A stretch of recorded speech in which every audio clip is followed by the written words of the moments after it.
ஏன் பேசிட்டு இருக்கிற ராஜா? இப்போ ஆமாம், நேற்று இரவு பிடிக்கிறோம், பேசிகிட்டு இருக்கிறோம்.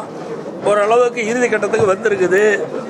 இன்னும் ஓரிரு நாட்களில் எந்தெந்த தொகுதி எந்தெந்த எங்களுடைய கூட்டணியில் அங்க வைக்கின்ற கட்சிகளுக்கு ஏற்கனவே எந்தெந்த தொகுதி என்று நிர்ணயிக்கப்பட்டு அறிவிக்கப்பட்டு விட்டது.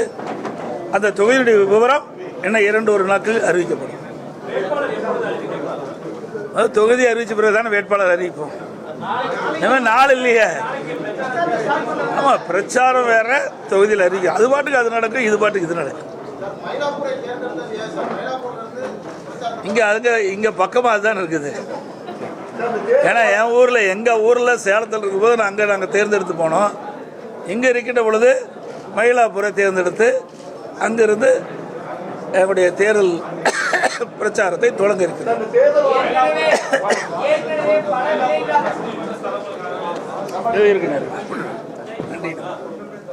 என்னப்பா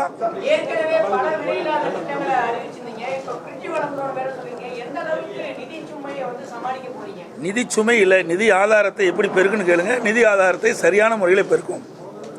நான் தெளிவாக சொல்லியிருக்கிறேன். ஓராண்டு கொரோனா காலம் உங்கள் அத்தனை பத்திரிகையாளர் ஊடகங்களுக்கு தெரியும். அந்த காலகட்டத்தில் அரசாங்கத்துக்கு வருவாயே இல்லாமல் இருந்தது. அந்த காலகட்டத்தை கூட சிறப்பான ஆட்சி கொடுத்த அரசாங்கம் அதிமுக அரசாங்கம். அதனால் நிதி ஆதாரத்தை பெருக்கி நாங்கள் அறிவிக்கப்பட்ட திட்டங்களை முறையாக செயல்படுத்துவோம். ஒவ்வொரு வருஷமும் ஒவ்வொரு தேர்தலின் போதும் திமுக தேர்தல் வாக்குறுதிகளை வெளியிடுறாங்க. வெளியிடும் போதெல்லாம் என்ன சொல்றாங்கன்னா, திமுகவுடைய தேர்தல் அறிக்கைதான் அந்த தேர்தலில் கதாநாயகன் அப்படின்னு. இப்போ யார் கதாநாயகன்? நினைச்சு இந்த அண்ணா திராவிட முன்னேற்ற கழகம் தான் கதாநாயகன். மாற்றக்கூடிய அளவுக்கு அதிமுகவுடைய தேர்தல் வாக்குறுதி இதாங்க இப்போ தான் நாங்கள் அறிவிச்சிருக்கிறோம்ல.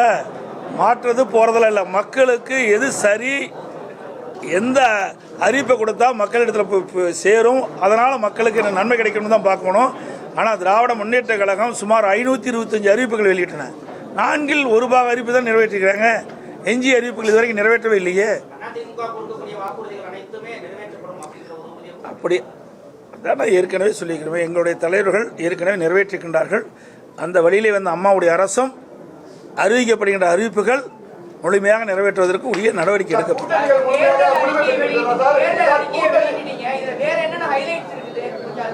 அதெல்லாம் உள்ள படிச்சு பாருங்க, இருக்கு நிறைய.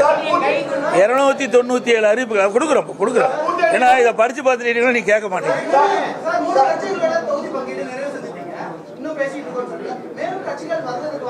இல்லை என்னென்ன இருக்குது? திரு வாசன் அவர்கள் இருந்தார், அப்புறம் ஐஜேகே இருக்குது, அப்புறம் இன்னும் ஜெகன்மூர்த்தி அவர்கள் இருக்காங்க, அப்புறம் இன்னும் இருக்காங்க. சிறு சிறு கட்சிகள்லாம் எங்களோட வந்து பேச்சுவார்த்தை நடத்திட்டு இருக்கிறாங்க.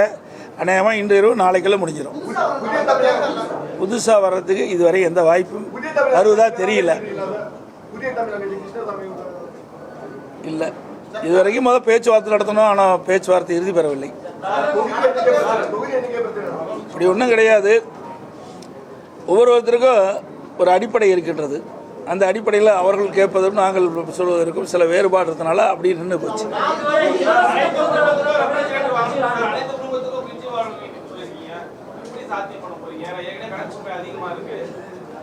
நான் ஏற்கனவே தெளிவாக சொல்லிவிட்டேன். அனைத்து இந்திய அண்ணா திராவிட முன்னேற்ற கழக அரசு ஆட்சி செய்த பொழுது கொரோனா காலம் ஓராண்டு அரசுக்கு வருவாய் இல்லாமல் இருந்தது. அந்த காலகட்டத்தில் கூட ஒரு சிறப்பான ஆட்சி கொடுத்த அரசாங்கம் அதிமுக அரசு. வருவாய் இல்லாத போதே ஒரு சிறப்பான ஆட்சி கொடுத்தோம். வருவாய் இருக்கின்ற பொழுது இந்த திட்டங்களை எல்லாம் முழுமையாக நிறைவேற்றி தருவோம்.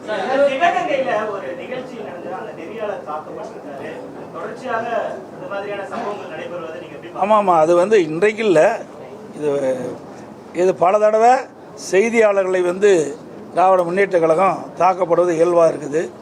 இது வன்மையாக கண்டிக்கத்தக்கது. செய்தியாளர்கள் செய்தி செய்கின்ற பொழுதோ இல்லது அவர்கள் செய்தியை படம் பிடித்து கொண்டிருக்கின்ற பொழுதோ அதை தடுத்து நிறுத்துவது அது சரியாக இருக்காது. ஏன்னா திமுக அது கை வந்த கடை தானே. நீங்கள் போடுற சப்போர்ட்டில் தானே இந்த அடி அடிக்கிறாங்க. நீங்கள் கரெக்டாக இருந்தால் இது மாதிரி நடக்குமா சொல்லுங்கள். நான் பல முறை சொல்லிட்டேன். அதிமுக ஆட்சியில் இப்படிப்பட்ட சம்பவம் நடக்காது. ஏன்னா அதாவது பத்திரிகையாளர் ஊடகங்களையும் மதிக்கிற பத்திரிகையாளர்களையும் ஊடக நண்பர்களையும் பாதுகாக்கக்கூடிய கட்சி அதிமுக கட்சி. அது தலைவர் காலத்திலும் சரி, அம்மா காலத்திலும் சரி, அம்மாவுடைய அரசும் சரி. கூட்டணி அமைச்சிருக்காங்க. இது வந்து உங்களுக்கு ஏதாவது பாதிப்பு ஏற்படுத்துமா சார்? எந்த பாதிப்பு ஏற்படுத்தும்?